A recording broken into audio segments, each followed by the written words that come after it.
অন্যায়ের সাথে আপোষ করেননি। তিনি বক্তব্য রেখেছেন, আমি তাকে সর্বান্তকরণে শ্রদ্ধা করি, আল্লাহ তাআলার কাছে দোয়া করি। তাদের কল্পনার যে বাংলাদেশটার জন্য তারা যুদ্ধ করার আগে বলেছিলেন উই রিভল্ট, পাকিস্তান বাহিনীকে লাল চোখ দেখিয়ে যারা বলেছিলেন আমরা তোমাদের বিরুদ্ধে বিদ্রোহ করলাম, তিনি যেন তার জীবদ্দশায় তাদের আকাঙ্ক্ষা সেই বাংলাদেশটা দেখে যেতে পারেন। বাংলাদেশ আমরা বিশ্বাস করি 12 তারিখ পথ খুঁজে পাবে। বাংলাদেশের মানুষ ইনশাআল্লাহ সিদ্ধান্ত নিতে ভুল করবে না। যে যুবকদের নেতৃত্বে আমাদের বিপ্লব সফল হয়েছে, সেই যুবকরাই বাংলাদেশের পথ দেখিয়ে দিয়েছে। ডাকসু থেকে শুরু, জকসুতে এসে আপাতত থেমেছে। সব জায়গায় একই চিত্র।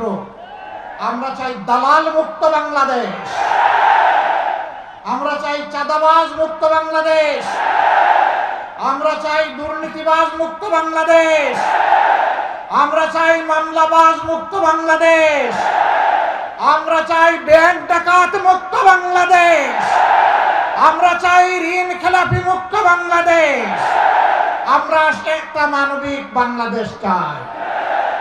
তারা রায় অলরেডি দিয়ে দিয়েছে, 12 তারিখ ইনশাআল্লাহ তাই হবে। এইটা দেখে অনেকের মাথা গরম। এখন কি চৈত্র মাস না বৈশাখ মাস? হ্যাঁ, কোন মাস এখন? মাঘ মাস। তো মাঘ মাসে মাথা যদি এত গরম হয়, চৈত্র মাসে কি হবে? ভাই একটু ঠান্ডা রাখো মাথা। যেদিকে যাও সেই দিকে মাথা গরমের লক্ষণ ফুটে ওঠে।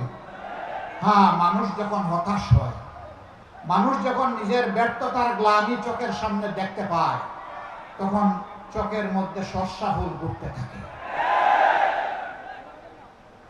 তখন অনেক সময় নিজের স্ত্রীকেও মা বলে সম্বোধন করে ফেলে। আমরা বাংলাদেশে এখন তাই দেখতে পাচ্ছি। ইনশাআল্লাহ যে যুবকরা বুক চিতিয়ে যুদ্ধ করে, জীবন দিয়ে পঙ্গুত্ব বরণ করে, গুলিকে পরোয়া না করে লড়াই করে বাংলাদেশকে হাতে ধরে রাস্তায় তুলে দিয়েছে, এই যুবকরাই আগামীর বাংলাদেশ গড়ে দিবে ইনশাআল্লাহ। যুবকরা, বেকার ভাতা না কাজ? আরো জোরে। 24-এর গণবিপ্লবে একটিবারের জন্য একজন যুবক বলে নাই যে আমরা বেকার ভাতার জন্য আজকে লড়াই করছি।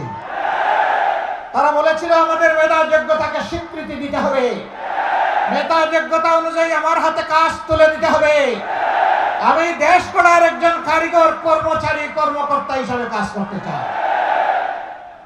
এইটাকেই মুগর বাহিনী, হাতুড়ি বাহিনী, গুলি বাহিনী নেমে তাদেরকে দামকে দিতে চেয়েছিল, পারে নাই। জনপ্রতিনিধির মুখে সব কিছু ভেঙে চুরমার হয়ে গিয়েছে। এই যুবকরা ঘুমিয়ে পড়ে নাই, এই যুবকরা জাগিয়ে আছে। আমরা কথা দিচ্ছি, যুবকদের হাতে, যুবতীদের হাতে আমরা বেকার ভাতা দিয়ে তাদেরকে অপমানিত করব না।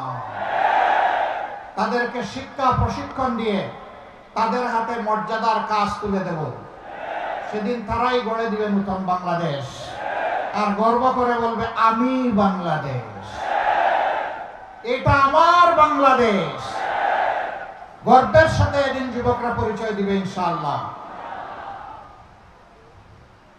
এই বিপ্লব সফল করতে গিয়ে আমাদের মা বোনদের অবদান অপরিসীম। 15 জুলাই যেদিন আমাদের কলিজার টুকরা মেয়েদের গায়ে ওরা হাত দিয়েছিল ঢাকা বিশ্ববিদ্যালয়ের বুকে রাতের বেলা, সেদিনই বাংলাদেশে আগুন জ্বলে উঠেছিল। পরের দিন সেই আগুনের বিস্ফোরণ হয়েছিল সারা দেশে। চট্টগ্রামে 1 জন সহ 6 জন জুলাই যুদ্ধে তাদের জীবন এই জাতির জন্য উপহার দিয়েছিল। বিশেষভাবে স্মরণ করতে হয় আবু সাইদকে। বেগম রোকেয়া বিশ্ববিদ্যালয়ের মেধাবী ছাত্র রাস্তায় নেমে বলেছিল আমার অধিকার দে, না হয় আমাকে একটা গুলি দে। ডানা মেলে পড়েছিল, বুকের ভিতরে তুমুল ঝড়, বুক পেতেছি গুলি কর। বুক পেতেছিল, পিঠ দেখায় নাই। বীরেরা কখনো পালায় না, বীরেরা হয় বিজয়ী হয়, না হয় গুলিকে শাহাদাত বরণ করে। আবু সাঈদ এবং তার সঙ্গীরা আমাদেরকে যাওয়ার সময় বলে গেছে, ও জাতি, তোমাদের জন্য আল্লাহর দেওয়া সবচেয়ে মূল্যবান সম্পদ জীবন দিয়ে গেলাম।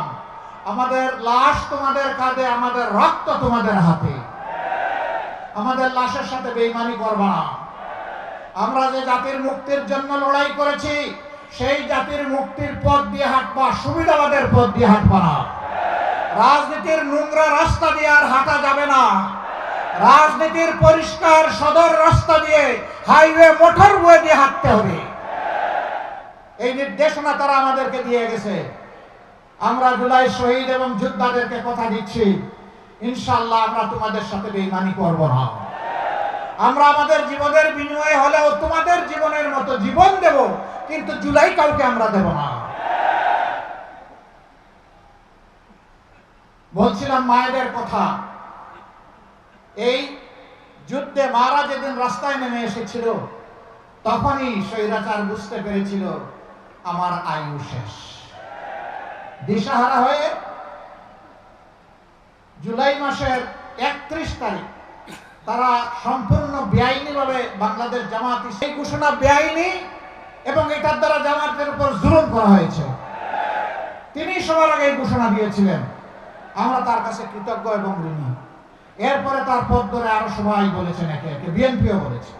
আমরা সবাইকে ধন্যবাদ জানাই।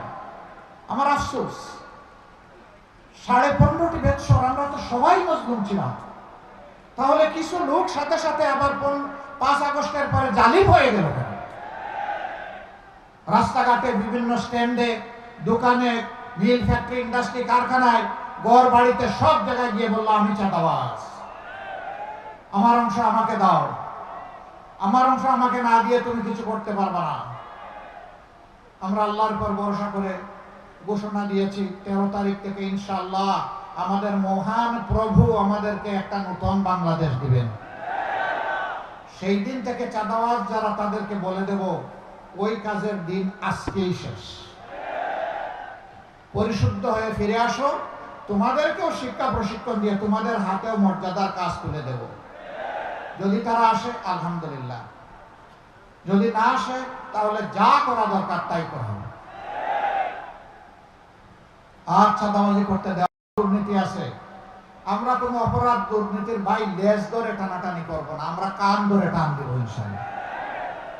কান কোথায় থাকে? মাথার দুই পাশে না? ওই মাথা ঠিক হলে সব ঠিক। মাথা হচ্ছে জাতির নেতৃত্ব। মাথা যখন পচে যায়, শরীর আর তখন কাজ করে না। আমাদের 54 বছরের নেতৃত্ব নিজেদেরকে সুস্থ মাথার প্রমাণ দিতে পারে নাই। এই জন্যই জনগণের টাকা লুণ্ঠন করে এরা বড় লোক হয়েছে, কিন্তু জনগণের যা পাওনা ছিল সেটা জনগণ পায় নাই। সম্মানিত ভাইরা, ডক্টর বীর বিক্রম বলেছেন আমাদের দেশের 234 বিলিয়ন মার্কিন ডলার বিদেশে পাচার হয়েছে, দিনে হতে হবে। আমরা বলেছিলাম যে আগে গণভোট হোক, তারপরে সাধারণ নির্বাচন হোক, মানলো না। এখন গণভোট তাদের দাবি মেনে নিয়ে একদিনেই হলো, এখন বলে যে গণভোট আমরা মানি না, গণভোটের দরকার নাই। চতুর্দিক থেকে খেলা শুরু হয়েছে জনগণের, খেলার নাম বাবাজি। এখন আস্তে আস্তে শিশুর মতো মুখে ফুটতে